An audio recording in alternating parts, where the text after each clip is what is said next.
والصلاة والسلام على أفضل الأنبياء والمرسلين نبينا محمد عليه أفضل الصلوات والتم التسليم.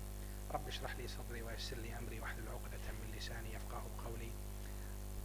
السلام عليكم ورحمة الله. So today's talk is going to continue the series of resolving conflicts and building relationships. And today's specific topic is going to be about self-care. And my name is Ammar, and I'm glad to see you all on a beautiful Sunday. It's been quite hot lately, but today is quite nice actually. So when it comes down to self-care, as we all know, when it comes down to relationships, there are two sides of the relationships. There's me and the other person. And sometimes there is a relationship within ourselves. So there is a relationship with me and myself. So today we're talking about my relationship with myself and how does that impact my relationship with others. Now if you notice, there's on top here, there's a link here. You can at any time send your questions anonymously, or you can send your email at any time. Or you can interrupt if you feel comfortable to talk openly about the subject. But if you feel it's sensitive or private, you don't feel comfortable talking to people or in front of people, you can send it and I will not announce your name even if you were to put your name. So you know, you can go ahead and type it now just to have it ready, because sometimes when we get the question, we don't want to lose it. So I'll speak it for the people who are watching right now. It's goo.gl/slides/4, that's number 4, BB, and then number 3, V as in Victor, and X as in Xerox, I guess, or X-ray. So number 4, B as in Bombay, B as in Bombay, number 3, V as in Vienna, and X as in Xavier or X-ray. Okay, so we'll talk today, inshallah. I will start with the agenda for today. So as if you saw the announcement, we'll be talking about six focus points for today. The first one is the definition of mental health, because we're talking from a relationship. One of the most important aspect in our lives or our being is our mental health, and this is little that is spoken about in many of the topics and in the lectures that we attend. However, it is really mentioned in the Quran, and I will talk more about that in many verses, but little attention that was given to embed this in our teachings and how we can teach ourselves about mental health and how mental ability is one of the strengths that we should invest in and we should nurture and develop. So the definition of mental health, what it is, and what does Islam says about mental health. How do mental health issues, or if you want to call them symptoms, relate to faith? A lot of people come and tell me, or they have this stigma about someone who is in depression or who's going through depression. They say he or she is not a strong believer, or that has something to do with their iman or something like that. I don't think so. We can talk more about that.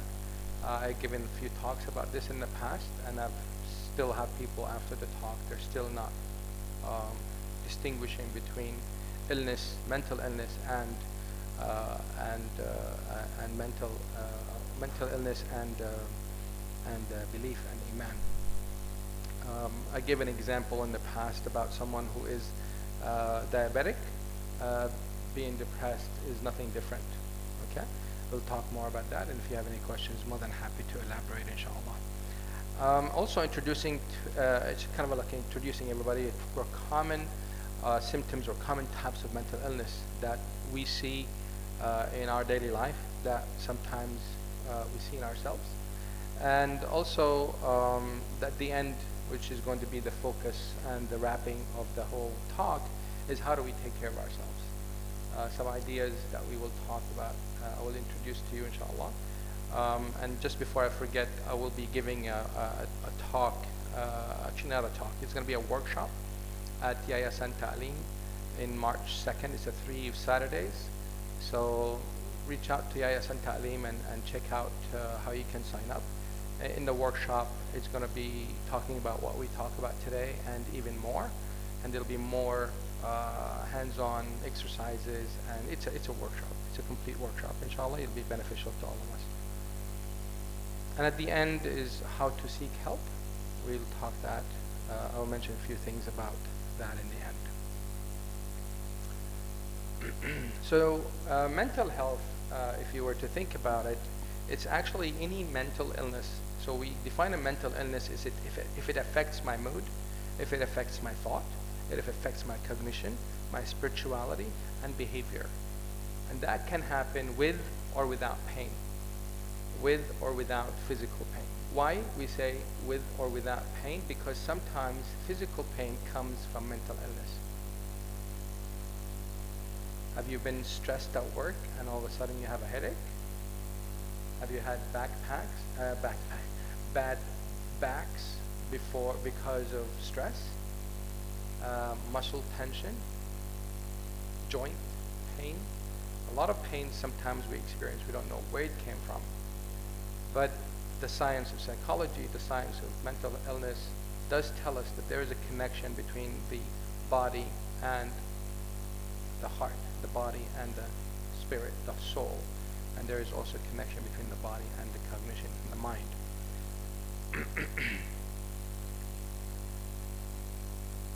So some of the mental illness that that you probably heard of is depression, anger, mania, anxiety, somatic symptoms, and that's the somatic symptoms is like when you feel in the body. That's somatic. It's pain in the body that you feel because of mental illness. Suicidal ideation, psychosis, sleep problems, memory, repetitive thoughts and behaviors, disassociation, personality functioning, and substance use. These are some of the mental illnesses that I can right off the bat tell you these are the most common, and they vary in seriousness. So each one of them can be mild or severe, or moderate or severe. Depending on the severity, it really depends on what the treatment is going to be. And in terms of what Islam talks about mental illness, so Muslim scholars have started to discuss and study this matter. They study the science of al-nafs, say ilm al-nafs, right? In Arabic, the scholars of Islam, they call it ilm al-nafs. And ilm al-nafs started long time ago, as early as the 9th century that we have record of. And here are some of the scholars that have done some work on that. Al-Razi, 9th century. Al-Balkhi, 9th century. Al-Ghazali, also 10th century. Ibn al-Jawzi, 12th century. Ibn Kathir, 14th century. Ibn Taymiyyah, 14th century. And Ibn Khaldun, 14th century. When contemporary scientists of psychology, when they look into what the Muslims have done in the past, like for example what Al-Balkhi did, Abuzahra al-Balkhi in the 9th century, he came up with a methodology that we use today that was recently quote-unquote discovered. It's called CBT, which is cognitive behavior therapy, and it's almost identical to what he came up with back in the 19th century. And cognitive behavior therapy, it actually talks about how the cognition of how we change our cognition and work with that, how does that impact our behavior and vice versa. And he made that connection very clearly, and he did some exercises that is very similar to what people are using today. So the difference, and this is many people come and ask me, like, well, do you practice Islamic psychology? Well, we practice psychology as we know it today using Islamic principles. There are many Muslim scholars who are trying and have been working on Islamic psychology and developing something called Islamic psychology. And this is work in progress, but it's not really something that we haven't done in the past. It's just that we're doing research. I mean, the research that you see that is being done from Muslim scholars today, they're looking in the past and they see what has been done. Like Ibn Khaldun comes up with the personality map. It's just really mind-blowing that this has existed a long time ago, and it was never taught to us. And this is one of the gold mines that we're trying to discover in the past that we can use in our treatments of mental illnesses. So these scholars, they vary in terms of definition of who we are. So they talk about 5 things: body, mind, heart, spirit, or soul. And also they talk about nafs. So some scholars, they say the nafs and the soul is the same. Some of them, they say the nafs and the heart is the same. Some of them, they say the mind is different than the heart. Some, they say the mind is different. The mind is in the heart. So there are differences between their interpretations, and everyone brings a very solid evidence. You know, the scholars that I just mentioned, each one of them present a really good argument for their presentation of what makes us. What I usually use, and also what I do in my treatments, I focus on body, mind, heart, and soul, or spirit, and we look at all of that is nafs. And nafs can be any combination of them, because the nafs, you know, the types of nafs we have in the Quran. What are the types of nafs that we have in the Quran? I'm giving you a hint. There are 3. Which one? Number 1? النفس اللوامة, النفس المطمئنة, النفس الأمارة بالسوء. So النفس اللوامة is the one that always blames us. Like, oh, you shouldn't have done that, you did this, you did wrong. This is nafs that is continuously blaming us, the blaming nafs, the blaming self. And there's a nafs al-ammara bis-su'. There's nafs that is telling us what to do that is wrong. Ammara bis-su'. It's telling us to do wrong. And there is a nafs al-mutma'inna, the nafs that is in tranquility, the nafs that we call is in congruent state, is in a balanced state. Meaning the nafs is in a mental health that is in a mental state that is balanced. Not angry when it gets tipped off, and it doesn't get too happy when it's enjoyment, in an enjoyment event. So it's balanced throughout the time, throughout the day, throughout the life. And that's really the goal. And if you were to, I mean, a lot of people are also sensitive when it comes to Freud. Freud did a lot of things, but people remember one thing and they say, oh, I don't know, we don't want a Freudian. But there's a lot of things that Freud mentioned. It's also close to the definitions of what the scholars of Islam said. There's some overlaps, and there's some stuff that we reject altogether from Freud and what Freud had done. So in general, this is what the scholars of Islam had defined who we are: body, mind, heart, and soul. And actually what we do, actually what they say also, they are all interconnected, they are interrelated, and they impact, influence one another. So have you had a, Walaikum salam wa rahmatullah. Have you had a, like I mentioned before, like the stress that causes your body, but have you eaten something that got you upset? Did you know if you eat liver, it actually puts you in a good mood? If you eat, liver on a regular basis, because it has vitamin B. Vitamin B does that. It gives, it's tranquilized. So what we put in our body is really how our body reacts. And and have you noticed that sometimes you get so agitated that you realize that you didn't have any water all day? And the water imbalanceness, or the shortage of water, or being dehydrated, does impact the release of chemicals in our body. And guess what? These chemicals are called what? Neurotransmitters. Neurotransmitters are made out of, there's some water substance in the brain cells, and if that's not hydrated, then the transmission and the connectivity between the brain cells are not as strong. So therefore our body needs to be hydrated. As simple as water, it can make a big difference in our mood. But sometimes we put some teh tarik with that, and teh halia and stuff like that to bring the mood. But actually, guess what? The sugar doesn't help. The sugar actually is poison for you folks. Please do your best to kick that sugar out of your house. Alhamdulillah, it's been a year and a half that we've been sugar-free at home. So we replaced it with honey. So I encourage you all to do that, because sugar, white flour, and There are three poisons, three white poisons: sugar, white flour, and it's white rice. Thank you very much. Yes, big smiles in the back. Everybody understands what I'm talking about. And we have breakfast as what? Nasi lemak, right? Is it nasi lemak, right? Yeah. So just be mindful of what we put in our body. How does it impact us really, and how it impacts our mood. So there's more to go through. You guys ready for more? Okay. Islam talks about mental health.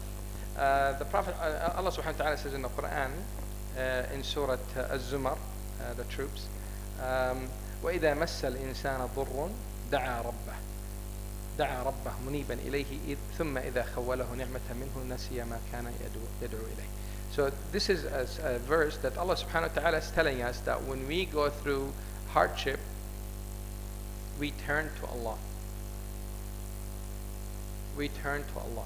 So when we are experiencing difficulties, when there is stress, when there is some sadness, when there is any difficulties, then we are seeking Allah's help. So that shows us the connection between emotion and spirituality. So this is just a simple verse.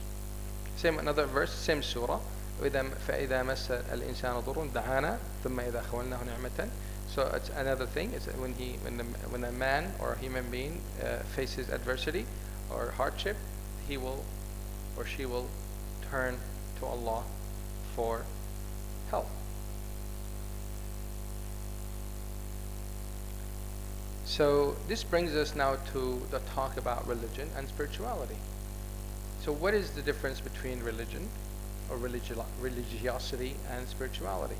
Well, the scholars of the West, they say, the philosophers, we call them, they say that one can be spiritual but not religious. One can be spiritual but not religious. And this is when we see some of the practices like yoga. They say you can do yoga, it's a spiritual thing, but it's not religious. So it's just connecting with the spirit and all that. I mean, there are opinions about that. I'm not here to talk about yoga, but I'm here to talk to you about the differences between spirituality and religion. So the difference, so they say that that you can be one, but you don't have to be the other. So you can be one without the other. In Islam, we say no. Muslim scholars, they say they are one and the same. Religion and spirituality, or religiosity and spirituality, is pretty much the same. So, and some scholars, they define the connection or the relationship. They say religion, it really kind of paves the path to your spirituality practices. So that's why we say in many talks that you probably have heard, Islam is a way of life, and spirituality is part of it. Okay? Again, for those who came late, this is the link for you submitting your questions. So you can submit your question to this link anonymously, or you can put your name, it's up to you. But even if you were to put your name, I will not put your name unless you really want me to. You need to say that. What else? So does Islam say about mental health? Well, let's talk. How does the non-Muslim see religion, the impact of religion in the treatment of psychology? Well, you see how many researchers here. This is not one research. This is all researchers. Most of them are Westerners, not Muslim. They all found significant effect. They found that religion and spirituality was effective in their treatment of mental illness patients, and they also found a significant improvement in their life's satisfaction and the quality of life. So therefore, we know it as a belief because it says that in the Quran. They found it as an evidence. So whether you believe it or by heart, or you don't believe it until you see it, well, it is both ways available. In the Quran, Allah tells us that, and in research and non-Muslims have also found that religion, even though they didn't do it with Muslims, they did it for non-Muslims, but when they brought the religion, which is really having a higher purpose, and that's really what it's all about, bringing a higher purpose of your existence, that's when it makes a big difference in the treatment.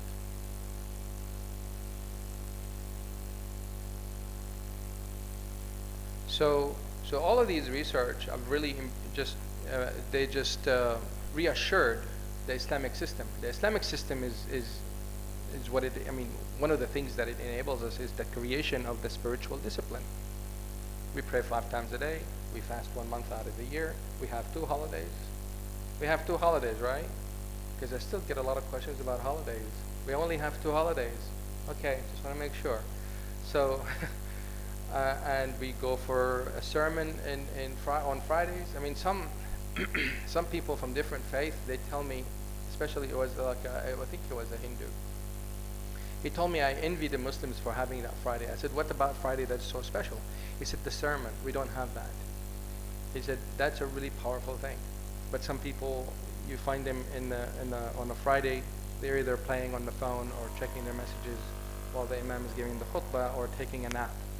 So we need to take advantage of these sermons and these congregations to learn and refresh our memory of the knowledge that we already know. So Islam as a system, as a way of life, enables that creation of that discipline of spirituality in our lives to purify our inner self, to purify our inner by following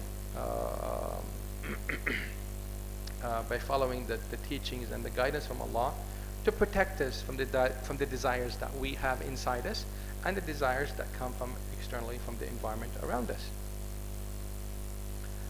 And ultimately to bring that passion that we have for Allah subhanahu wa ta'ala. And we talk a lot, and you get in many of the talks that, and how I learned and how I get into Islam and I went to da'wah, a lot of the talks we got was focusing mainly on the punishment of Allah. Little that we knew about the love of Allah. We didn't teach that. So I invite you all to bring that into your life, to teach your children and your fellow brothers and sisters and your siblings, to teach them about the love of Allah. If they were doing something wrong, remind them about how Allah subhanahu wa ta'ala is such a loving and a passionate, compassionate to us, and therefore we need to love Him back. And how do we show our love to Allah? We follow His commandments. We follow His commandments, because if you love someone, you listen to them, right? Have you ever had your fiance or your spouse ask you something, or your child ask you something you didn't do? It's like, you know what, I'll just do it because I love you. Yeah? We do things sometimes even though we don't like it or we don't usually do it, but we do it because we love the other person. But the other person is asking for that. So Allah is asking us and giving us these commandments, so therefore we need to show our love by following His commandments. So the spirituality is actually what maintains us to have our sanity. How many times we ask Allah for guidance? 17. Anybody can for 18? Anybody will go for 18? 19. Anybody will say 19? And it's at, oh, minimum. Okay, got it. Jazakallah khair. So minimum 17 if we are praying 5 times, right? Minimum. So that is, I mean, a lot of people, I mean, we were in the US, we've talked to the da'wah for non-Muslims, and they tell us, well, how come you guys seek guidance from God if you think you're guided? Like, well, we continuously want to maintain that guidance, so therefore we always remind ourselves that we need His guidance. So for mental illness or for mental health, to maintain our mental health, to be healthy, we need to have that spiritual connectivity with Allah subhanahu wa ta'ala. So but what happens is that something happens in our lives that causes disconnection, that causes this spirituality reduction, if you will. And it can be a fraction of a minute, or a fraction of a second, or a fraction of a day, or it can be a few days, or it can be a month. It depends on that experience that we experience. It could be a loss, it could be disappointment. I mean, we talk about spirituality. Some people say, I make dua, but Allah is not answering. So they give up. They give up, they leave Islam. They're like, no, it's not working. So where is his spirituality? Where is her spirituality? We'll talk more about that.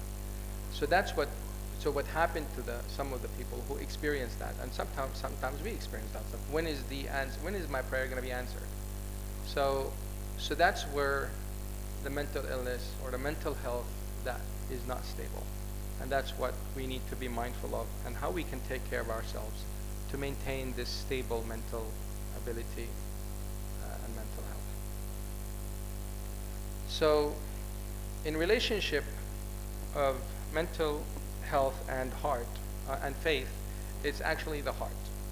So the heart is the center of emotions and cognition.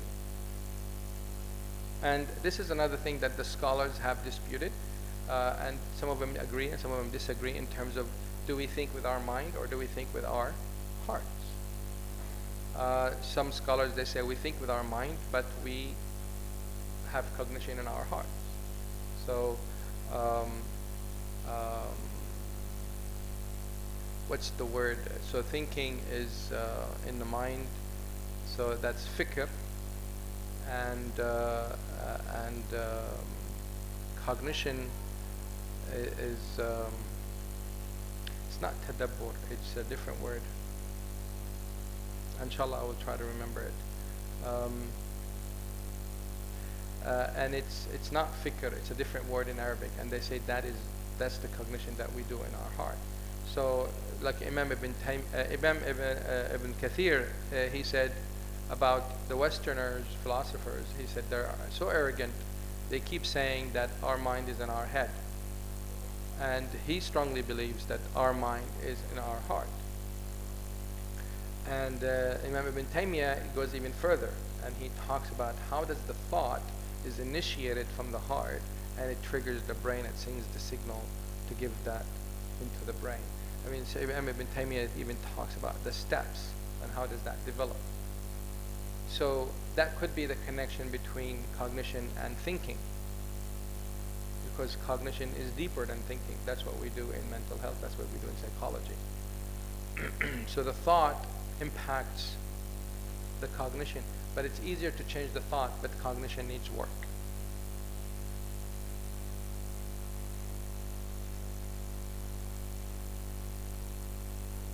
So Allah subhanahu wa ta'ala says in Surah Al-Shu'ara, the poets, إِلَّا مَنْ أَتَى اللَّهَ بِقَلْبٍ سَلِيمٍ.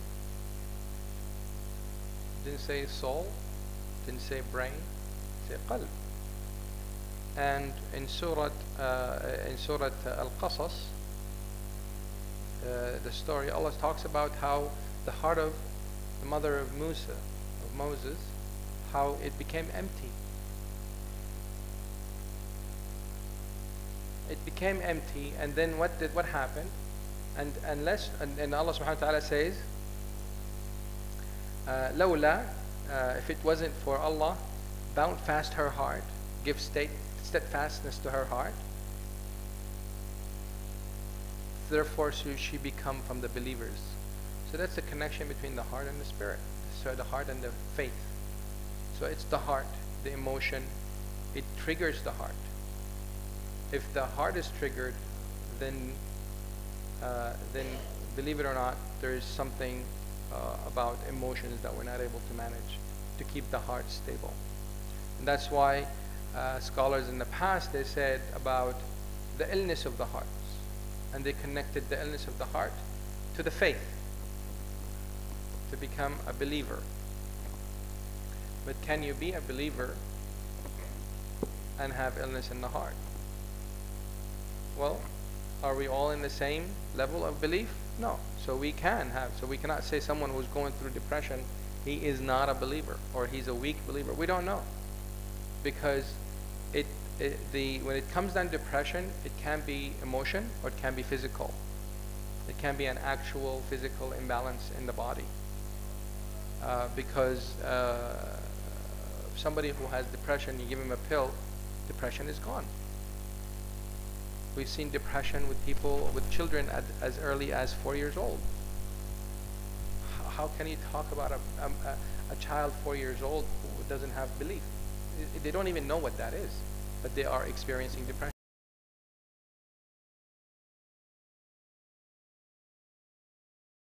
The limit is more than 2 weeks. If you're depressed for 2 weeks or more, then that is considered an illness that needs to be treated clinically, It depends on the severity as well, or through counseling and psychological treatment.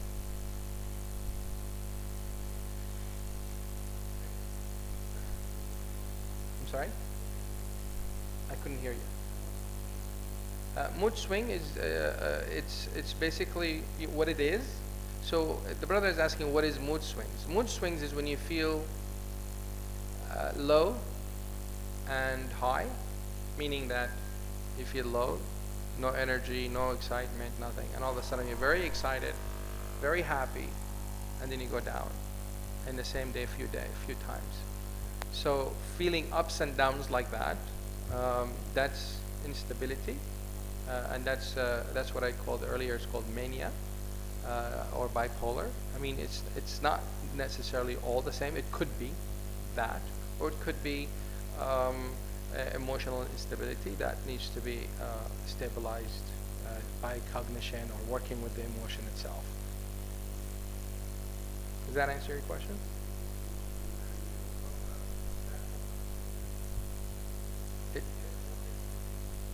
Yeah, it's considered as an illness that needs to be treated through psychotherapy, counseling sessions, and if it's severe, then we need to give some medication. But even with medication, we always encourage the clients or the patients to always continue therapy, because medication is just temporary. But when you practice, when you build that practice in your life, then it becomes, you become independent of the medication. You don't need medication anymore. Yes, brother. Oh yes, absolutely. Sometimes mental illness is just like a domino effect. Sometimes one triggers many. Anxiety can trigger depression, and depression can trigger anxiety, and it could be other things as well. Depression can cause also the mood swings. Question, sister? Oh, let me check. Sorry, but thanks for letting me know there. Let me see what's happening.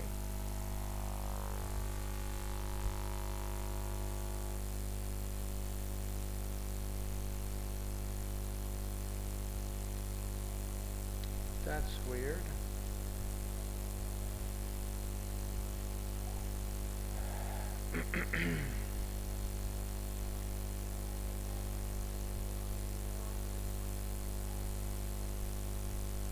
Oh, subhanAllah. Thanks for letting me know. I'm going to start a new one then. And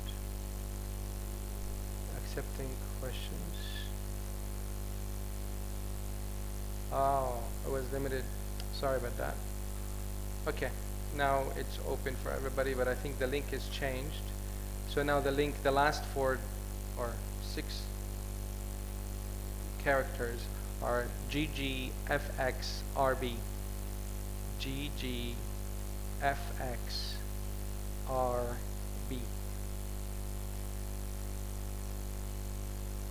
Thank you, sister. Hopefully that fixes it. Did that fix it? Take your time. So the link is GOO.gl/slides/GGFXRB. Working? Okay, alhamdulillah.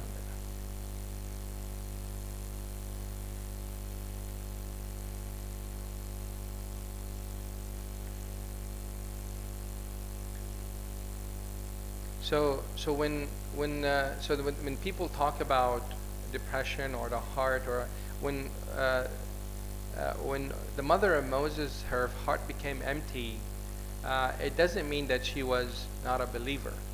But with the, if you were to read, the meaning of this and the tafsir of this verse is that it will, if it was not for that spiritual connection that Allah subhanahu wa ta'ala give her steadfastness, she would become a disbeliever because of that emptiness.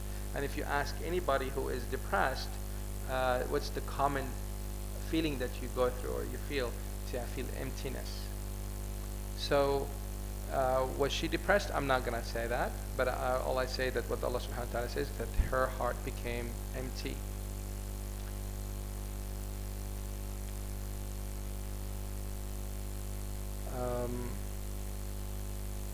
And in another verse in Surah Al-Hajj, the pilgrimage, Allah subhanahu wa ta'ala says, so have they not traveled through the earth and have hearts by which to reason? In Arabic is lahum qulubun ya'qiluna biha. So this is where the Imam Ibn al-Kathir and Ibn al-Jawziyah and al-Ghazali, and they talk about how we think with our heart. They say that al-aql, the mind, is in the heart, is not in the head. And they use this verse to take that opinion. Now, if you're to look at recent studies from the medical brain cells in the heart recently, and I heard just recently that the brain cells in the heart are more than the brain cells in the cognition brain cells in the heart, more based on a study, but I haven't verified that. So take that with a grain of salt, but I need to verify that. I haven't had a chance to do that. So the idea is that Allah subhanahu wa ta'ala says in the Quran that the hearts are for reasoning, for thinking.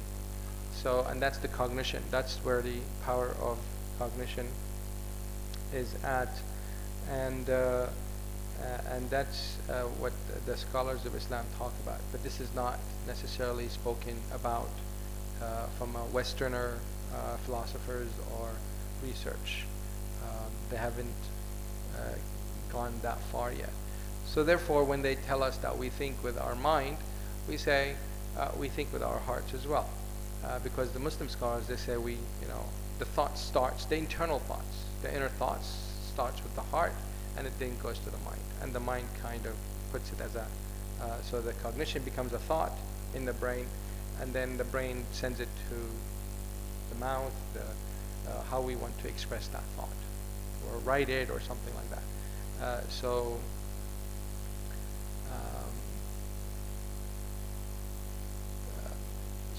in relation to faith, we focus on the heart and the actions of the heart.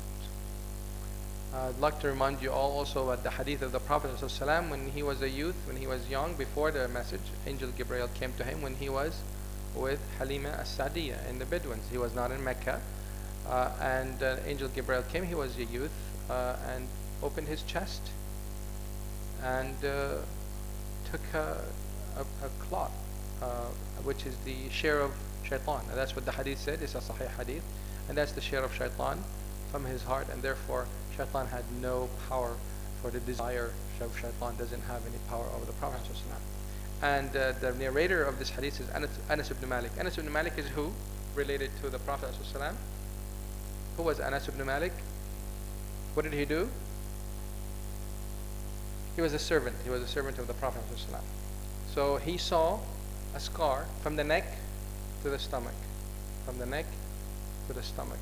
And if you go look at any patient who just had or any time of his life or her life had a heart surgery, you see the cut from the neck to the stomach.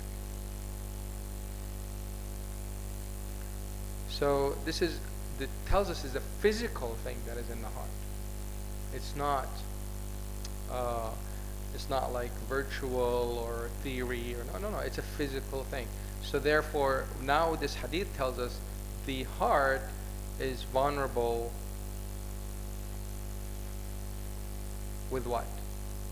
When it comes down to desires, right? Desires.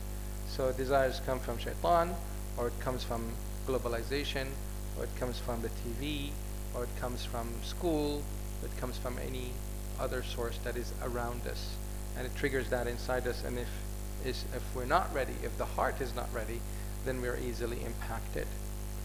And there's another hadith that I'd like also to remind you all. I'm sure we all heard it, which is the hadith that says the Prophet ﷺ said that there's an organ in the body, If it's good, then the whole body will become good, and if it's bad, then the whole body will become bad, and that organ is the heart. So the focus of the heart in Islam is unprecedented. Um, no one's spoken about it before, and no one's focusing on it now, but us, we do. So practitioners and professionals in psychology who are Muslims, we are really focusing in this area, and how is that related to our behavior, and how it's really related to how we think, and how is that impacting our spiritual connection. In terms of types of mental illness, a little more on that. So these are some of the things that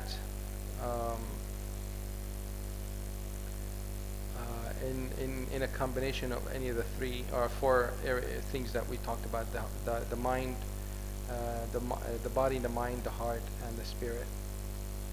And I put them in this order because the mind is really the easy part that we can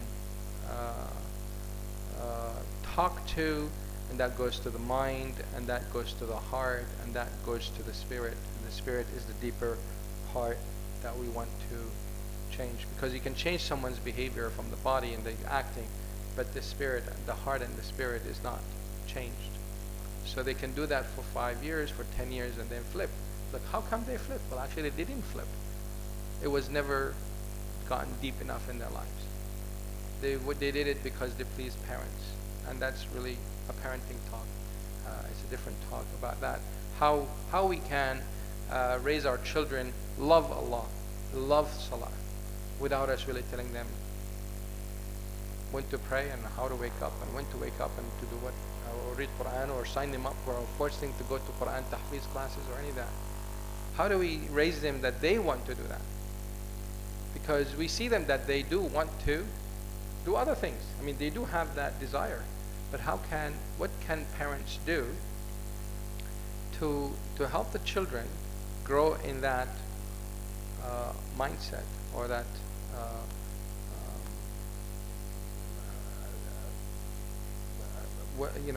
self-awareness in terms of that is really what I want, and because it's fitrah, it's already there, and somehow they lost it. And most of the times the parents or the grandparents or relatives or friends are the reason why we all lost that fitrah. It's in our past. You all know what I'm talking about. I'm not gonna go deeper than that.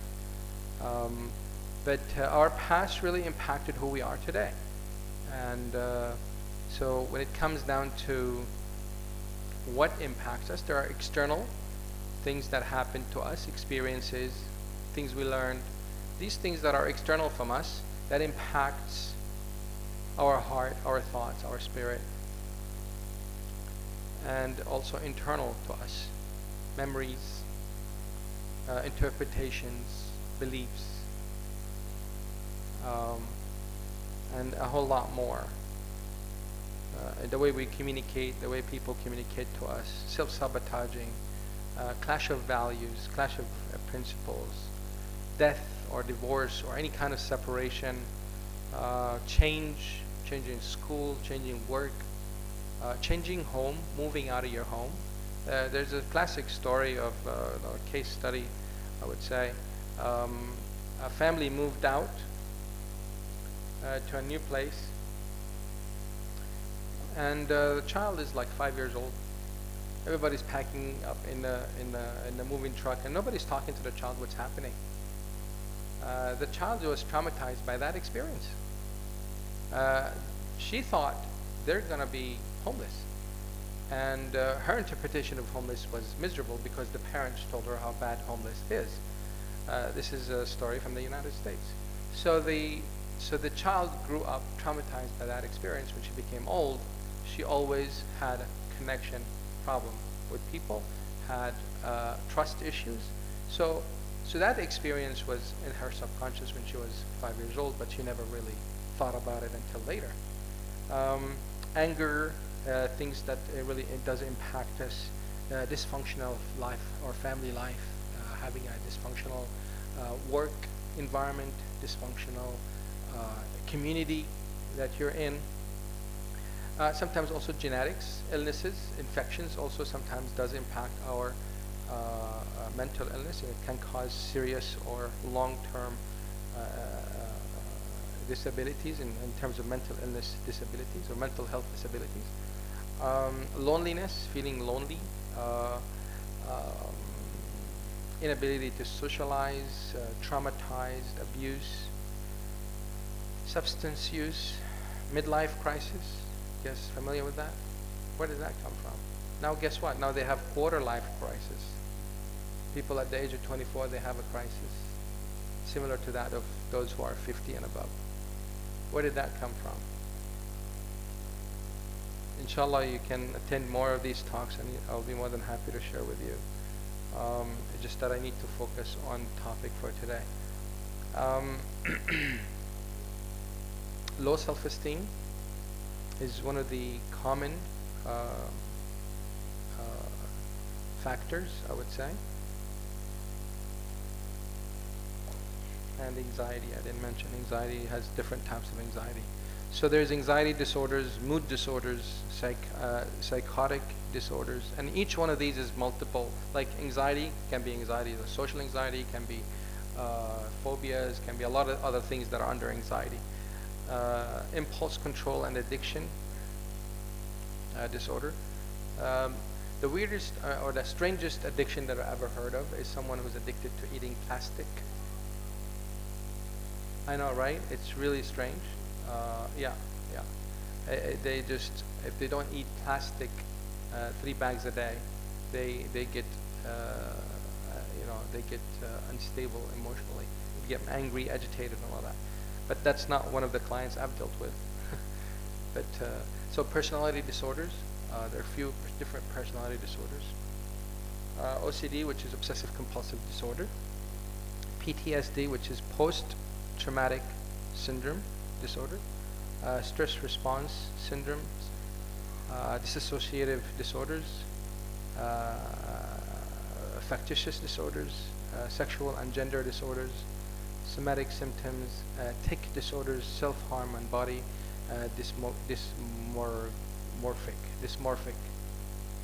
disorder, BDD. So these are the general high level of mental disorders that underneath them sub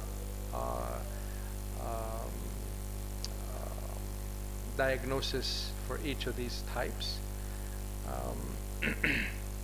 Just to give you an idea, this is not something that only depression. When it comes down to mental illness, any of these things can be impacted in our lives. And if it's impacting us, or if we experience this, guess what? Our relationship is impacted. We will not be able to make that connection. We will not be able to make that relationship. So the topic of the series is called what? The series is called what? You forgot. Wow, nobody remembers. Make connections, build relationship. If any of us having these, so they will have, the least is that they will have difficulties making connections. They will have difficulties building relationships. And if that's the least, okay, it'll not be easy. But the most common thing is that it's not possible. They will not make connections. They will not build relationship. And that's because we're not aware of what's happening inside us. And that's where we start talking about self-care. Why self-care? Why is that important? Well, self-care it correlates positively with self-esteem. So if we try to focus on self-esteem, that's going to help us want to get better. So you need to own that. We all need to own that. We need to own it to ourselves. Nobody's going to do it for you. All right? That's the bottom line. You need to take care of yourself. And it actually also correlates negatively with mental illness. So when it comes to self-care, if we don't do it, the mental illness will increase. But if we do it, it will improve. The mental illness will increase. And if we are actually taking care of ourselves, the mental illness will decrease, and the self-esteem will also improve. So Imam Hassan al-Banna, he mentioned about self-care. He He said a Muslim should strive to attain a strong body, good character, and cultured thought. He should be able to earn a living, have pure belief, and correct worship. He should be able to control his desires, be careful about his time, organized in his affairs, and beneficial to those who are around him or her. So some of these tips is to remind ourselves that if we're going through hardship, remember that metals put in very, very high temperatures and they get burnt in order to get pure gold. Just remember that metaphor, because you are getting through hardship because you are going to be a better person going through it. The pure gold that is inside you is diluted with so many other things that was put from the external environments we talked about, and also could be from internal, our beliefs, our interpretations. All of these are causing this diluted heart. So these hardships sometimes is really what's making us closer to Allah. So that closeness to Allah is what purifies all this impurity in the heart, and that's where pure gold in our heart comes from. Also, once I learned this story about the water and the oil. Have you ever put water on oil? I remember in school, if you had these experiments, you put water on oil, and then who's on top? If you mix water and oil in the same bottle, what gets on top? Water or oil? Oil. So the water is telling the oil, how come? No matter how much how much strong they shake us, you always end up on top. Why is it that you're always on top of me? Water is telling the oil. Why are you always on top of me? Oil tells him back, because I was pressed. I was pushed in that machine. I gone through hardship. I went through hell in a sense, like they didn't say that, but I went through difficult life so I can become oil. You are just water. You didn't go the experience that I've gone through. You didn't go through the hardship that I've gone through. So oil will always be on top. And actually, one of the characteristics of oil, if you look at the boiling point of oil and water, if you think of boiling point as the point where we had enough, water boils at what? 100 degrees. Oil, around 300. So that makes the oil more resilient to the heat. And if you were to think about the calamities and the hardship that we go through, that's the heat. Then think of that oil. You're being pressed. There's something going on. If you think about olive oil, right? If you think about that olive oil, it has light in it, subhanAllah, and that's in Surah An-Nur. The light, the oil has light, even there's no fire that touched it. So the oil itself is illuminating itself, and it's actually bright. It's a bright color, but the water doesn't have character as oil. Just remember what oil has gone through to become oil, and it will always be on top of water. Now, don't drink oil instead of water. You still need to drink water. Okay, just want to make sure that's clear. So how do we do this? Take care of ourselves. So here are the things that we can do. Now, you can pick any of them. You can take a picture of this, or I'm not sure if I can share it with you in any different way. I don't have a printout. So being mindful of Allah in private and in public. These are the characteristics of the Prophet ﷺ. And the Prophet ﷺ said, what I command you of, you do, and what I ask you not, what I command you not to do is you don't do. And from the Sunnah, we do what we can. So this is the behavior and what the Prophet ﷺ used to do. He's mindful of Allah subhanahu wa ta'ala in private and in public. What does that mean to be mindful? One time I said mindfulness about something, and they thought I was talking about yoga and shmoga and stuff like that. They're like, no meditation. We don't want to believe in that, Buddhist and Hindu stuff. I was like, it has nothing to do with Buddhist. Meditation and mindfulness has been in Islam a long time ago, and it has foundation, and it's actually practiced in Islamic manners, and it's actually part of who we are. Having meditation and having mindfulness, time for mindfulness. So, so mindfulness of Allah, what does that mean? I have a headache. I'm trying to take the natural medicine, which is coffee. Just trying to help it a little bit. What does mindfulness, what does it mean?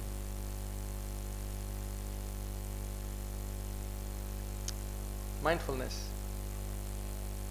It's not private. Come on, you can share it. It's not a private thing.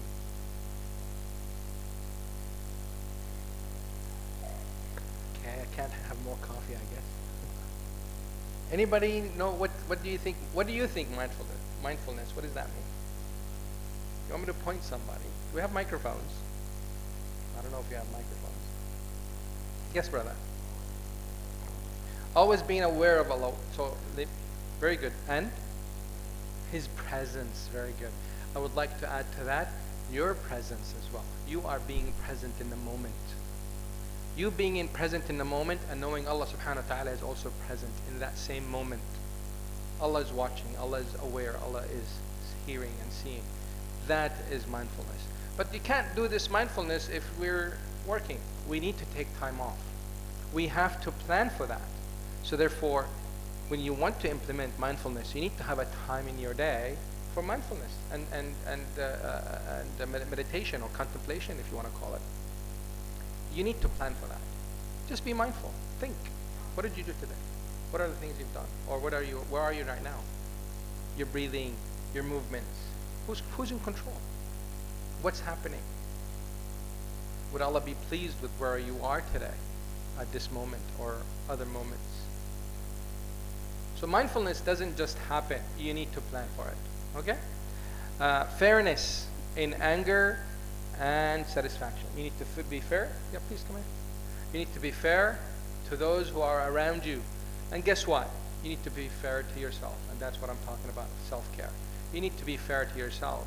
You see, some people, when I ask them to be fair to themselves, or how are they fair to themselves, they mix that with being selfish. They mix that with being selfish. If you are fair to yourself, you are not selfish. I'll give you a fatwa right now. You are not selfish if you are fair to yourself. Why? Because the Prophet ﷺ, it's not a fatwa really. The Prophet ﷺ said what? وَإِنَّ لِنَفْسِكَ عَلَيْكَ حَقٍّ. Yourself has right on you. The three men who said, I will fast, I will never break fast. I will stay up on tahajjud and will not sleep. And the other one said what? I will not get married. The Prophet ﷺ said, that's rejected, that's rejected, that's rejected. I sleep, I pray, I sleep. I fast and I break fast and I marry women. So sometimes what happens is we forget about ourselves. We're not fair to ourselves, but we justify it for being for the others. Doing it for the other person, for my children, for my husband, for my wife, for my parents, but they forget about themselves. Well, guess what? If you want to be consistent taking care of your parents, taking care of others, you need to take care of yourself, because you will be burnt out. Okay, fair to yourself and others, whether you're angry or you're in satisfaction. So what happens is that people that are fair to others, when they are satisfied, but when it's just like the boiling point gets to almost 99 because they're still not oil, they're still in the water phase, they snap. It's like, you know what, I'm going to take care of myself, forget that. But that's not right. That's not an appropriate, that's not a balanced way. That's a reaction. You want to plan for being fair to yourself. So we plan for mindfulness, we plan for fairness. Moderation in wealth and poverty. And that is meaning what? Spending. Not have nasilima all when you're not having money, and then once you have money you have what? Lobster for breakfast or something. I don't know. Right? So it's not that. It's all about the focus, again, I mentioned before, is about eating healthy, taking care of what you put inside your body. So not to buy Kenchel when you don't have money, and then you have money and then you buy a Rolls Royce, for example. But you really, there's no need for a Rolls Royce. I'm not against Rolls Royce, but I'm saying there's no need for a Rolls Royce. Then why? I don't know if there is a need ever for a Rolls Royce, but that's besides the point. So you need a car, buy a car. I mean, So the idea of moderation has nothing to do whether you are wealth or poor. Because some people are the opposite. They're generous when they're poor, and they're stingy when they're rich. And that's a different story altogether. Connecting with those who avoid you, that takes a lot of pressing for that oil to come out. You need to go through a lot of pressing to get to that level. It's not an easy thing to connect to those who avoid you, and that's what it takes for having that stable mental illness. A stable mental state. Give to those who deprive you. And so what happens is that when forgive those who wrong you. So sometimes what happens is that we mix the connecting with those who avoid you, giving to those who deprive you, and forgive those who wrong you with being fair to yourself. These are easily mixed. Why? Because what happens is that they do it, but deep inside they're not happy with it. For example, somebody wronged you or stole your money, and you say, no, I forgive him. But you're going through a hardship. Every day you remember that this person caused this hardship that you're in. So what's going to happen? One day you're going to snap. Because you're not stable. You're not in that stable state. You did it just for the goodness in your heart, but you are not being fair to yourself. Yourself is saying, I cannot stand this hardship. And Allah subhanahu wa ta'ala says what? In the Quran, in Surah Al-Baqarah. لا يكلف الله نفسا إلا وسعها. So you need to know yourself. So the first step in self-care is you need to know yourself. What are your strengths? What are the things that you're not good at? What are the things that you really have to have? Like Sayyidina Abu Bakr, he said, I do not like sand to get into my shoes. He said that. It bothers him. I mean, I can tell you right now, I have a very similar thing. I'm not trying to look or sound like I'm like Abu Bakr, but I cannot stand water, to step on water with socks on. I cannot stand that. So that I know that triggers me. So I avoid that. So knowing what triggers you, like for example, if waking up in the morning and having that morning peace time for yourself is really important. And if that was interrupted, then that triggers you. Then you need to communicate that to the rest of the family. They're not going to guess. They're not going to guess. Okay? They're not going to figure it out. They're just going to keep guessing, actually. They will guess, but they will not get it. They will always try to guess. And no matter what they guess, it's wrong. Well, you can tell them that. So that's for being fair to yourself. Now, if you know that person stealing your money is going to make your life miserable and is not going to give you that morning time with your Teh Tarik or Naslima, you're not going to afford it anymore, then you need to be fair to yourself. You're not going to be normal anymore. Your morning is now, and that's really important for you. For example, you're doing mindfulness while you're in that state, or you're doing contemplations or something. So if that's not, so then go after that person and get your money. I'm sorry, I'm pointing at you. I don't know why, but you're on my right. So that person there, not here, there. So if you really want to forgive, then you need to be mindful of the things that you are going to be impacted because of that forgiveness. And if you're okay with all of that, then that's good. But what happens is that we're not mindful of how does it impact us, and we're so good, we're so loving, and that's true, we do it for the goodness of our heart, but we're not being fair to ourselves. You know what, I really like that car, now I have to sell it because I want to pay my bills. It's because of that guy, it's because of that girl, it's because of that sister, that brother. So be fair to yourself, okay? Speaking out for what is good and making silence a meditation. And meditation in Arabic is ta'ammul. Yes, I remembered. Cognition is idrak, thinking is fikr. So al-fikr wal-idrak. Idrak is much deeper than fikr. So cognition is idrak. So going back to that, subhanAllah, it just came to me. And that's how brain works. Practical things to practice. Stop being a victim. Stop taking that victim mentality. Oh, shaitan made me do it. No, no, no, no. Take charge. Avoid. You are much more powerful than shaitan. Shaitan cannot make us do it. He has no power on us. But sometimes we surrender. Oh, it's qadar. Hey, come on, qadar. Dua can change qadar. If you make dua, you can change qadar. Go make dua. That's what the scholars told us, and that's what the Prophet said. So we don't want to be the victim. This victim mentality puts us in trouble. So that's something that you can do to take care of yourself.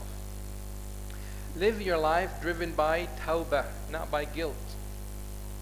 Live your life driven by tawbah, not guilt. Guilt is a down spiral. Tawbah is up spiral. If you guys listened to my talks before about down spiral and up spiral. So for mental health, tawbah will always remind us of the mercy and the forgiveness of Allah. But when we say guilt, when we remember the sin, oh, guilt, I'm such a bad person. Oh, bring me down. I might do it again because I'm such a bad person. I don't deserve the mercy of Allah. How many times we heard that? So we need to be living our life driven by tawbah, not guilt. Focus on values. We talked about clash of values. You need to be mindful that values within the family can clash. So focus on the values, but don't lose connection and relationship because of values. You need to relate. You need to communicate your values to those who are related to you. So first you need to know your values and then you can communicate them. Embrace dignity, not pride. Pride is negative. Dignity is beautiful. And I gave a talk that I mentioned the difference between dignity and pride. You can find it on YouTube. Don't expect perfection. A lot of people want to have it perfect. Well, guess what? If we have it perfect here, then what's in heaven? It's not perfect. This is earth, right? It's not perfect. Perfection is in heaven. Everything in heaven is perfect. So accept the fact that here is not perfect. Don't avoid or deny discomfort. Because feelings are not comfortable. So don't deny feelings. You need to be aware of these feelings. You need to understand, what is that feeling? Am I feeling embarrassed? Is that why I'm angry? Is that why I'm screaming at my child because he embarrassed me? Then embarrassment is a really big thing for me. That's a feeling that really triggers me. I don't like to be embarrassed. Well, what's wrong about being embarrassed? Well, I was embarrassed when I was a little kid. I really didn't like it. Well, why? Because they were laughing at me and I don't want to be laughed at. Now I'm 35. Well, so these are the things that we need to be mindful of. We need to be mindful of the things that make us uncomfortable. But we don't want to shun them down. We don't want to shun the people who make us uncomfortable down. We just need to be mindful of what's happening inside us. That's what self-care is all about, to understand who we are. Self-care, you need to know who you are. And then be open to change. How can I change myself so I don't get triggered by my son? He's 5 years old. He's making me so angry like that. What happened? Well, I'm sensitive about this and that.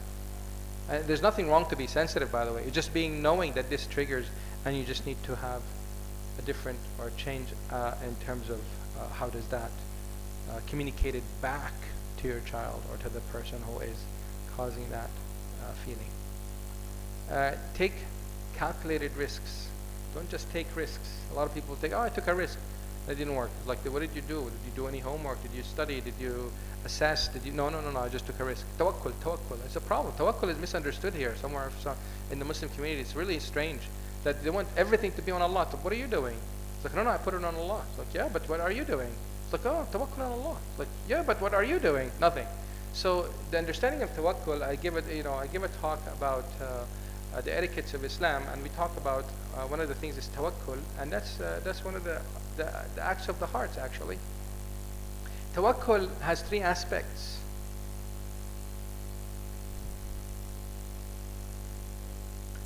Before I say the 3 aspects, I want to give you like an example. Who do you trust to fix your car? A strange mechanic or your brother or your sister? A Strange mechanic. Why? Because they have the knowledge. They're qualified. They have a qualification. Okay, very good. Now, who would you trust your wallet with? The mechanic or your brother or your sister? Your brother or sister. The mechanic? Did I hear mechanic? Maybe your mechanic is the brother probably, or the sister. There are no female mechanics here, right? Yeah. Oh, myself. Oh, I didn't hear that. Yeah, but that's not an option. So we trust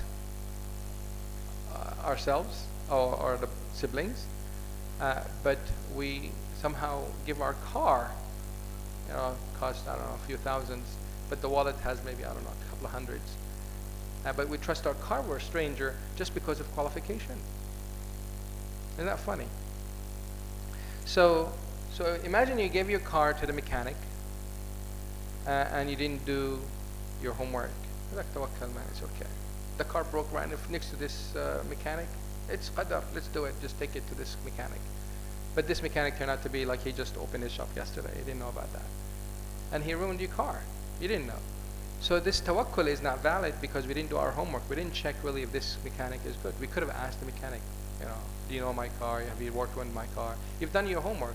You could have avoided the mechanic from ruining your car, for example.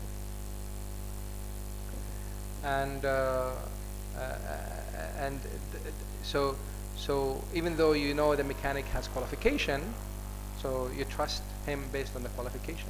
So therefore, the three aspects are trust, ability, and action. So I need to trust someone who, if I want to have the tawakkul, I need to know that person is someone I can trust. It's someone that is capable, has the capability, and also I need to do my part. So can we trust Allah? Yes. Is He capable? Yes. Then the third thing is on us. We need to do our part. We need to do our part to go look for a job, because nobody's going to come and knock on your door. We have an interview for you today. You need to apply, right? Money is not just going to pop in front of you. You need to do your part. And that's tawakkul. Tawakkul doesn't mean we just take Allah for granted, and that's not appropriate actually. If we take Allah for granted, it's impolite. It's not from the adab to take Allah for granted. We are supposed to do our part. So taking calculated risks is actually what tawakkul is all about. You do your part and you do your homework and you move forward. Don't resent others' success. Like people apply for the same job and one person gets it and the other person doesn't. It's like, oh, this person took it, and they're still resentful and all that. So we need to work on that in ourselves. Don't give up after failure. Even though they took that job, you can go and search for another job. I'm just using job as an example because it's easy example. And better than a job, start your own business. If somebody started your own same business as yours and yours didn't flourish, go open a new business or do something else. Practice self-discipline. Don't practice self-punishment. If you failed, you're not stupid. You're just getting smarter. If you failed, you're not a failure. You are on your way to success. These are the things we need to tell ourselves. I didn't fail because I'm a failure. I failed because I'm on my way to success. I'm still working on it. I haven't achieved success, and therefore I should accept failures, and that's okay. So self-discipline is good. Self-punishment is not good. Invest in delayed gratification. You want something, you don't have to have it now. You can teach your children that. It's very beautiful. Teaching your children, teaching yourself delayed gratification. What is delayed gratification?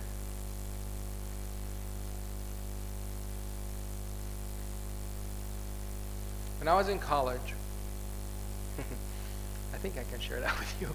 When I was in college, when I was like around exam times, I used to go shopping, window shopping. And I give myself, I say a gift for myself, if I get a B, if I get a C, or I get an A. I tell myself, if I get a C, I'm going to get this. But if I get a B, I'm going to get this. But if I get an A, I'm going to get that. So I encourage myself that way. And I know I need it now. For example, it's shoes or something. But I still wear my old shoes, but delayed gratification. I want to enjoy that shoe after I get my A, for example. And that's delayed gratification. You can enjoy the outcome in the future. You don't have to have it now. So invest in learning that. So it's a really good skill to have.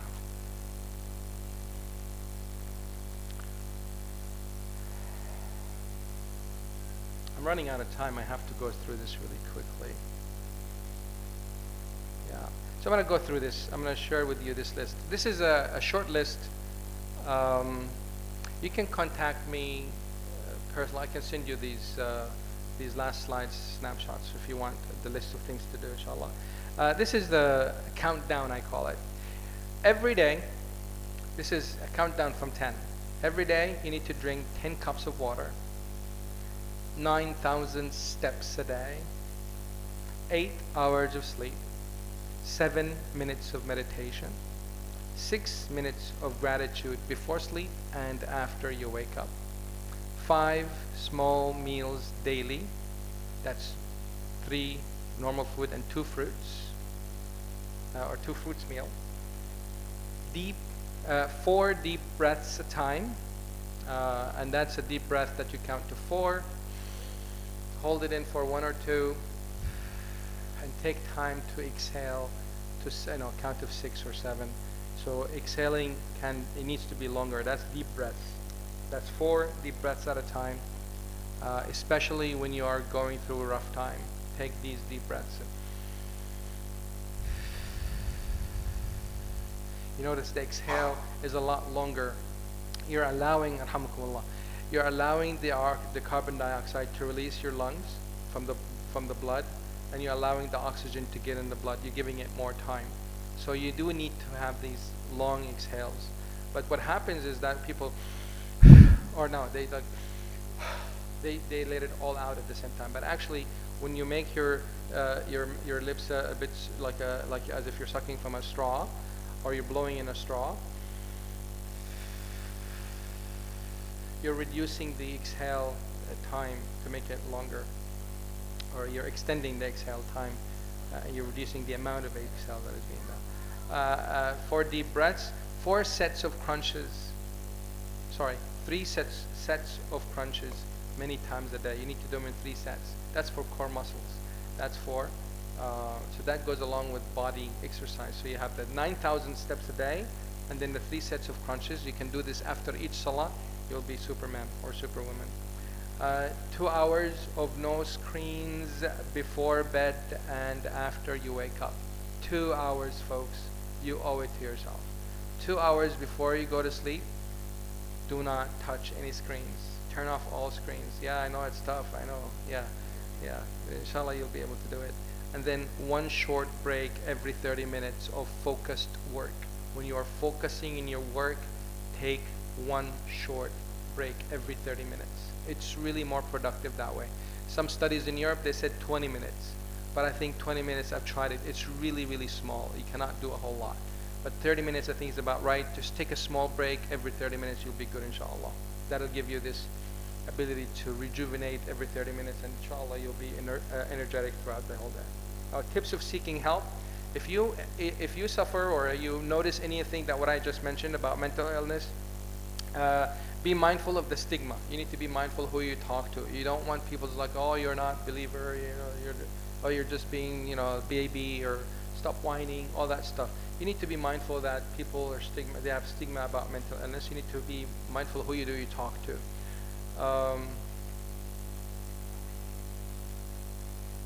But this mindfulness of being stigma, don't let it stop you from reaching out for help. Okay? Just be mindful of it. It does exist. You just need to continue looking for help. So what I first ask you to do is seek help from your family, from your immediate family. Share with them your difficulties. Share with them your ability. Maybe they can support you. Maybe they are contributing to that mental difficulties that you're having. It could be anxiety. It could be depression. It could be any of the stuff that we talked about. seeking professional help. If that didn't work for you, if reaching out to the family didn't work, or they were supportive, and they maybe will, be willing to do something, and it's still like it reached a plateau, and then you couldn't move forward, then that's where you need to reach out for professional help. You seek counseling and or psychotherapy as needed. Attend my talks. Learn more about. Yeah, seriously, I'm not shy about it. I'm giving you knowledge, so I might as well just let you know. So I give talks about this here whenever I can. I also give talks regularly at Yayasan Ta'aleem, and ask questions.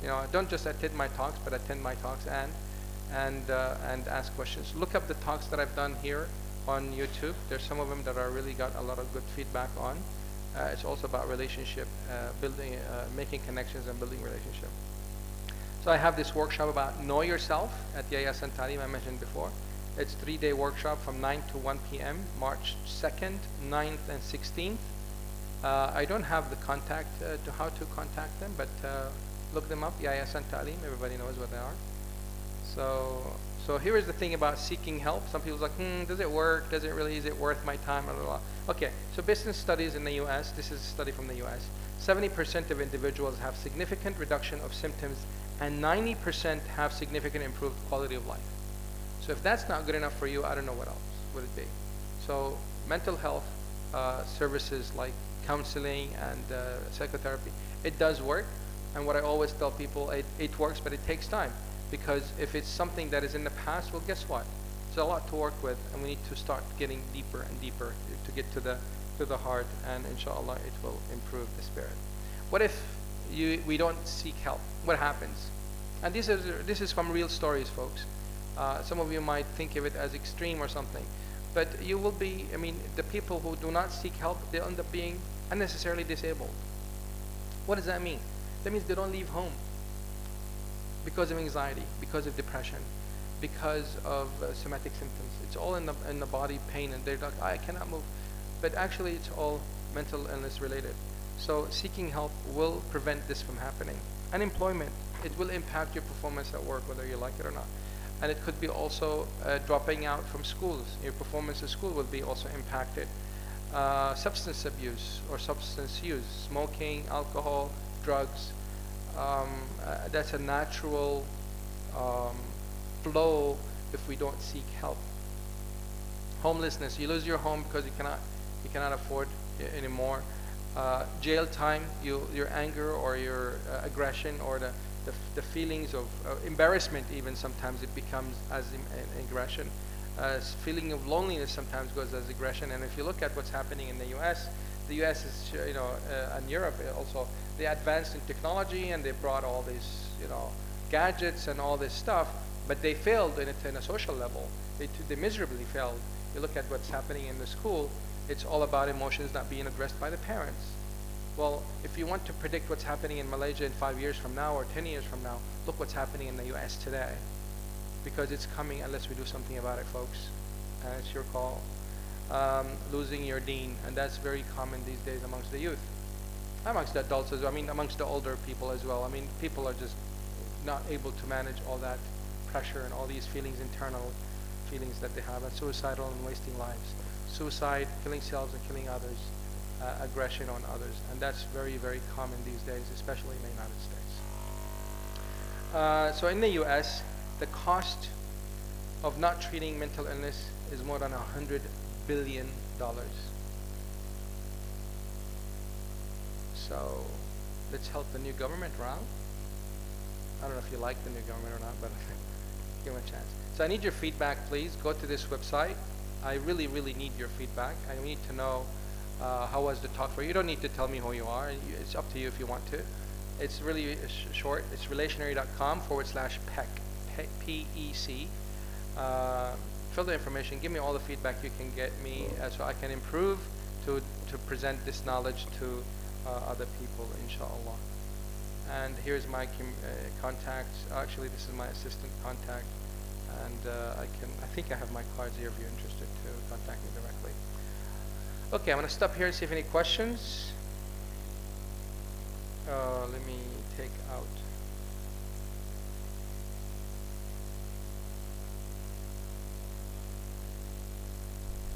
That's really interesting.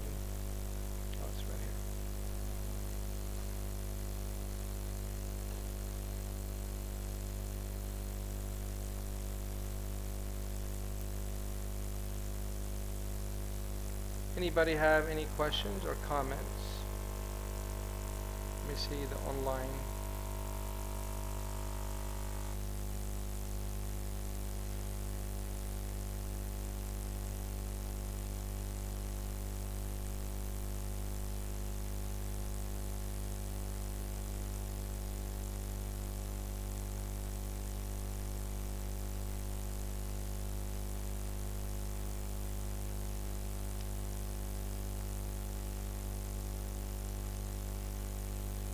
SubhanAllah, I'm not sure what's happening here.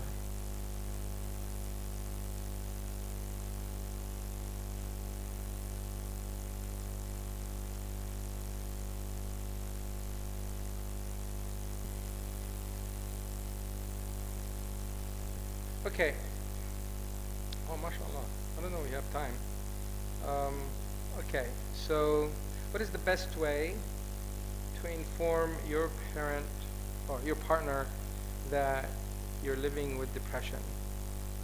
How is it explained easily? Can it be? My question is, what's difficult about saying it? I'm interested to know more in terms of, is it the partner not accepting, or is it something about, is it because of the stigma? Is it because you're not comfortable to share it? It's nothing to be ashamed of, folks. It's nothing to be ashamed of. In terms of some, an easy way to say it, if it's difficult, then I invite you to find out what's difficult about it. Figure out what is difficult about expressing that. If it's about the other person's perception, then maybe you prepare that person to accept that ahead of time. Just kind of prepare them to tell them that I need to talk to you about something personal, something really means a lot to me, and I just want to share this with you. And I just be, talk to the person heart to heart. Really be authentic about it, and tell them I have these feelings. What do you think? So engage them in the conversation.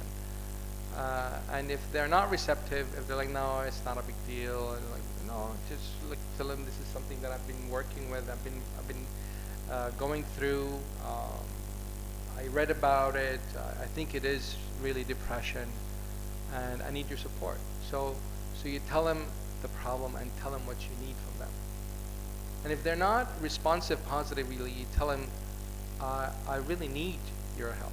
I'm asking for your help. I'm not asking for opinion. I'm asking for your help. So you need to be clear on what is it that you need from the partner. You need them to give you space. You need to give them support. You need to tell them exactly what you need from them. I hope that helps. So explaining, there's really not much. Don't feel like you have to explain yourself. You don't. It is what it is. If I am diabetic, I can go to my partner like, you know what? I'm diabetic, and I need your support. Don't put sugar in the food. So that's what I need. So I be very, because again, depression is, this is a very brave question, by the way, may Allah reward you. It's a very brave to ask these kind of questions, but it's really important to reach out. If you're not comfortable, then seek help from someone who already knows that you are going through depression. And maybe both of you can do it. Maybe they give you the support to talk to your partner. Oh, I forgot to mention, we offer consultations. So we're gonna give 50% discount consultation for anybody comes from this talk. I don't know how we're gonna know, but we just based on trust. You guys go to our website. Look for, what do you look for? I don't remember. Help me decide. I think there's a button on top says help me decide. That'll take you to a page where you submit the consultation form and book a time. It's a 30-minute consultation form, and inshallah we will be more than happy to help you with that. You want to consider that if you need to get more specific answers, but I hope my answers right now is sufficient. If not, please come and talk to me afterwards, or you can call me. I have my business cards, inshallah I will share it.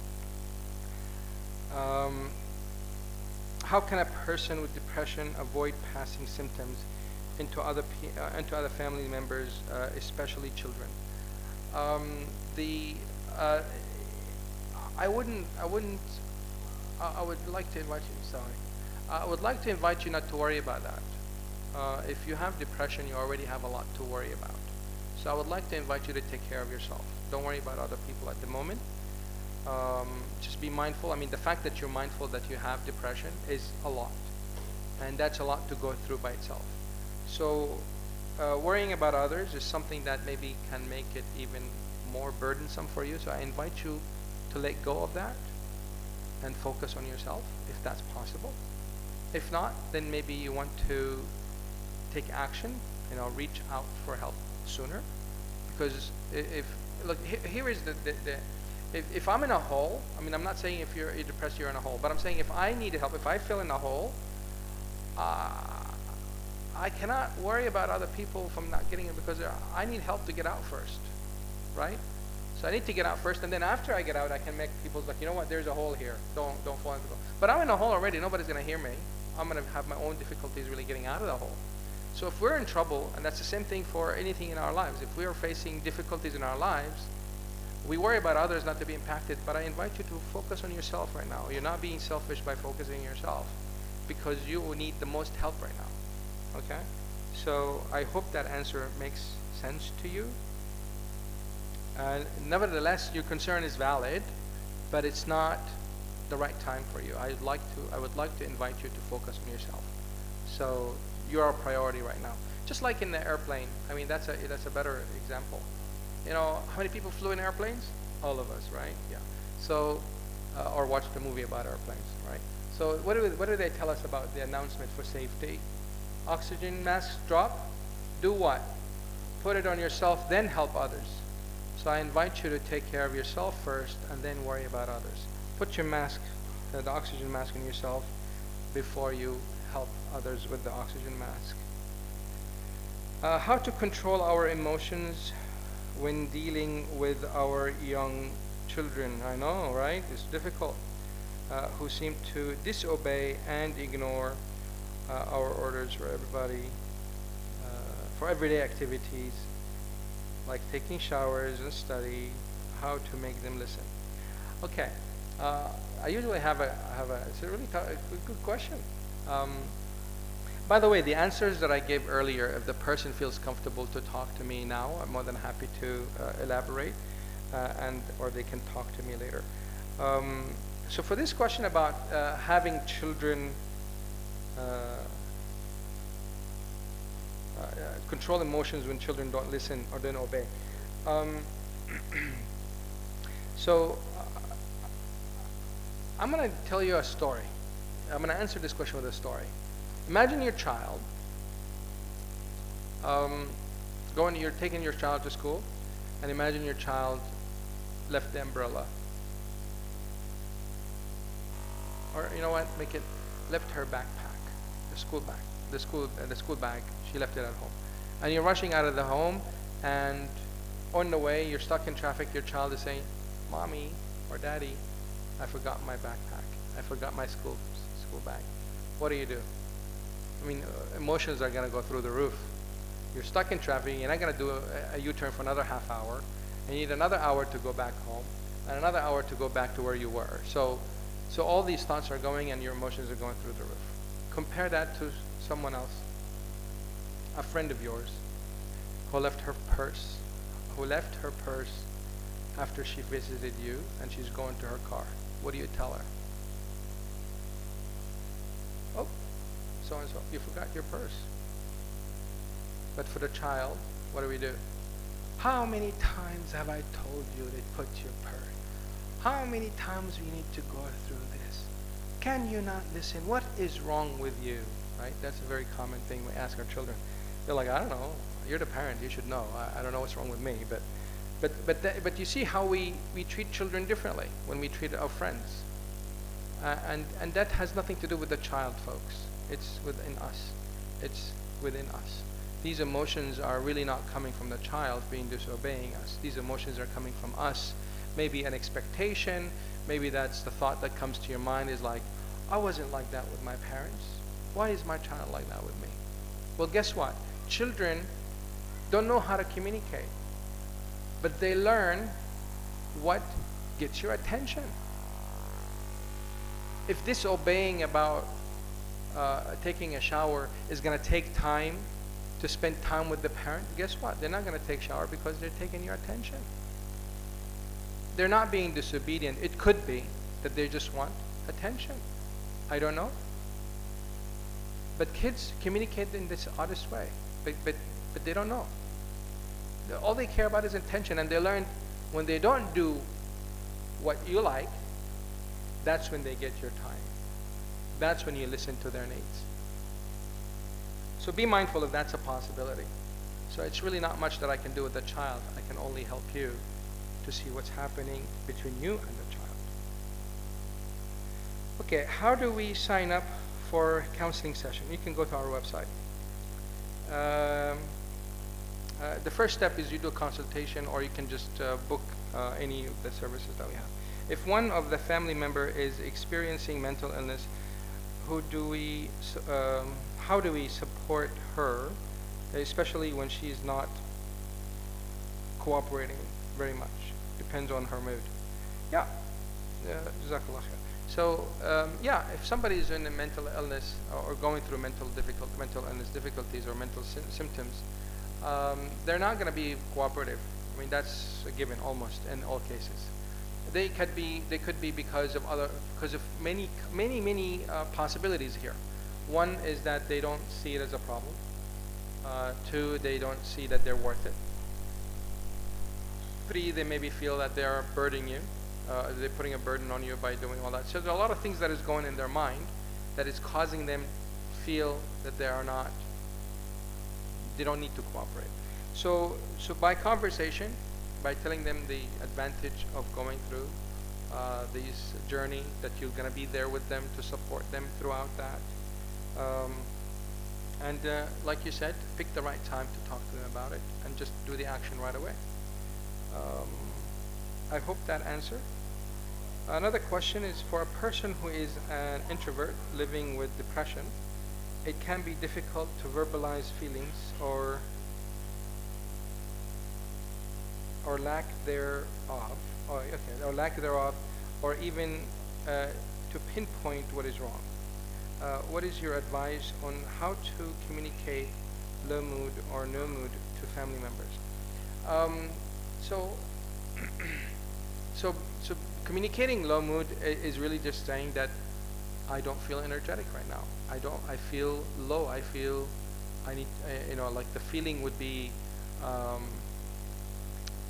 feel overwhelmed, for example. I need some time alone. So you always say the feeling and what is it that you need. That's how you communicate to your family members, to the people who are close to you, and telling them how you feel and what is it you need. You tell them how you feel, and then you just in the same statement, what do you need? I feel weird. I mean, if you don't really know exactly, I feel like I feel like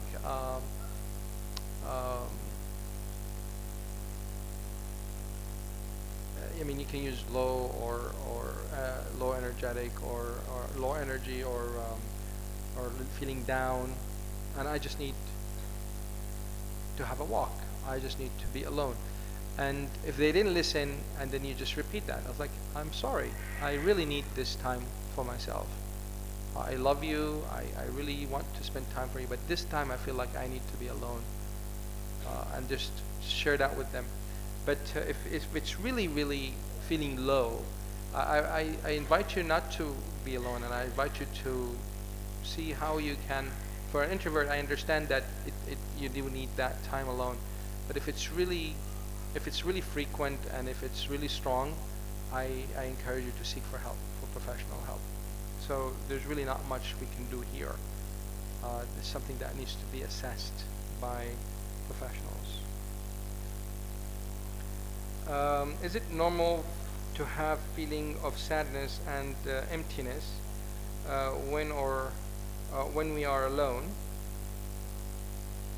when we are temporarily separated from our family, children and spouse? Yes, it is natural. The issue, or it becomes an illness or becomes an issue that needs to be addressed if that stays for too long. if that feeling is triggered frequently. If it's more than 2 weeks, or it happens frequently for 2 weeks or more, then that's something that you need to seek for help. You can seek support from the family to reduce that separation. You need to do something to reduce that feeling. If that doesn't work, then you need to get some professional help, because it's not really the separation. The separation could be triggering something that happened inside you in the past. What are some of the best things to say to a Muslim to support them in depression? Very good question. This is a very smart question, I would say, and I'm really glad that you asked, and I totally forgot to mention that earlier. Tell them that you're there for them. Tell them that it's okay. Tell them that it's okay, and tell them that you will be there for them. It's okay to feel that way, because they need validation from you. They need your support. They're there alone, and it's okay. It's okay to feel that way. You tell them how much you care about them, or being authentic with them in that moment is very important. There are so many things that are said that is not useful and is in fact destructive. Please give some examples of phrases and vocabulary to use. I hope that was a good example. Just telling that you're there to support, and that it's okay to feel that way. And also tell them it will be okay. It will pass. That's very important as well, to tell them that they will pass. I mean, that feeling will pass. I have a few more questions, subhanAllah. Doctor confirmed I'm under depression and anxiety category. A few times I attempted suicide. I attempted suicide probably. Many said I don't have faith. I returned to Islam and practice good Muslim. Very good, alhamdulillah, that's beautiful. But still have the intention to commit suicide. Sometimes I give up. In Islam is Islam allow us pray to make my life? Is Islam allow us pray to take my life? I'm afraid if Allah may put me in hellfire. Does Islam allow us to take our life? Islam, there's a prayer that we pray to Allah.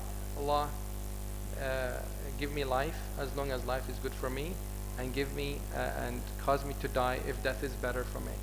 So that's the authentic dua that we do when we are going through a rough time. But Islam doesn't. There is no dua in Islam for us to take our own lives. Okay? So I would like to tell you, brother or sister, please know that we are here to help. I strongly invite you to take this seriously. We love you. We care a lot about you. Not to go through this. And inshallah, we're gonna help you go through this. It's gonna be better, inshallah. Just reach out, get the right help, and inshallah we'll be more than happy to walk with you with this. Okay? So I'll have my business cards here. Inshallah, we will help you with everything we can. And I can only imagine how difficult this is for you. I sincerely, I mean, I cannot even go to the next question. I'm still engaged with this question. So I can only imagine how difficult this has been for you. And I can imagine so many thoughts in your mind, and I would like you to know that we are here. There are many ways to help. It's not just the help that you're seeking that's not working, or it's not as good for you. We can always try some different things. Okay? So please reach out. Salam. You mentioned that emotions can be generated by the heart, but how about the role of the amygdala in the brain, and that our hormones are controlled by the brain? The heart contains brain cells, but so does the stomach. Can we still say that the controlling organ is still in the brain? So that's very true. The neurotransmitters are in the brain. The happy juices, what I call them, are in the brain, and the amygdala is where the emotions are being stored. So, so what I mentioned before is that the cognition is in the heart, and it could also be the emotion that is being stored in the brain, but it can be initiated from the heart. So the memory in the amygdala, it doesn't only remember the event, but it remembers everything about the event, the smell, the feeling. It's all, that's what scientists have shown to prove that is all stored in the amygdala. So we can make the connection between the two is that the initial of the cognition and the thought comes from the brain, from the heart, or or the emotions can come from the heart, but it can be stored from the brain and vice versa. It can be released from the memory of the brain and can be triggering the heart. And that's the connection that Ibn Taymiyyah mentioned in his book. I hope that explains the connection there. How to deal with mood swings among the elder people. Um, so with mood swings in general, it's really understanding what is the mood swing and when does it happen, how strong it is, and how you can reduce it, be mindful of it. Just by doing exercises, by logging